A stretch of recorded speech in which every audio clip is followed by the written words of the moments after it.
sur les demandes de report et d'annulation de loyer. Alors, il y a eu beaucoup d'incertitudes sur le dispositif exceptionnel qui a été mis en place par le gouvernement pour lutter contre la propagation de l'épidémie de Covid-2019.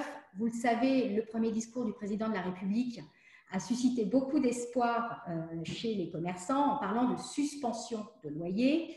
Et puis finalement, tout cela ne s'est pas traduit dans les textes, puisque la loi du 23 mars 2020 et l'ordonnance du 25 mars 2020 n'ont finalement prévu qu'un report de loyer, c'est-à-dire un étalement de loyer. En réalité, et donc pour synthétiser, même si tout cela n'était pas très clair, tous les loyers et les charges demeurent dus par toutes les entreprises, quelle que soit leur taille, et certaines seulement bénéficient de la possibilité de report, c'est-à-dire d'un simple étalement de loyer. Alors évidemment, il a fallu décrypter les mesures, et là encore, je salue le rôle des administrateurs de biens qui ont été fort utiles pour faire l'entremise entre bailleurs et utilisateurs. Voilà. Alors dans la pratique, comment ça s'est traduit? Bon nombre de demandes d'annulation néanmoins et de report. Alors certains avec pudeur juste demandant un financier, un étalement, d'autres demandant de toute façon l'annulation d'une partie du loyer. Et là, évidemment, c'est une pure négociation.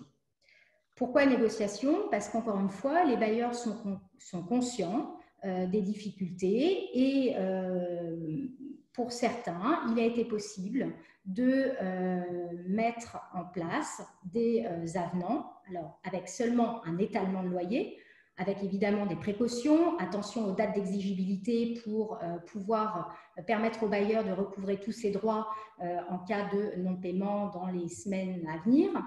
Pour certains, des abandons de loyer, là encore, ont été mis en place par des avenants sécurisés pour les bailleurs, avec des conditions pour récupérer cet abandon de loyer si jamais certaines conditions ne sont pas réunies.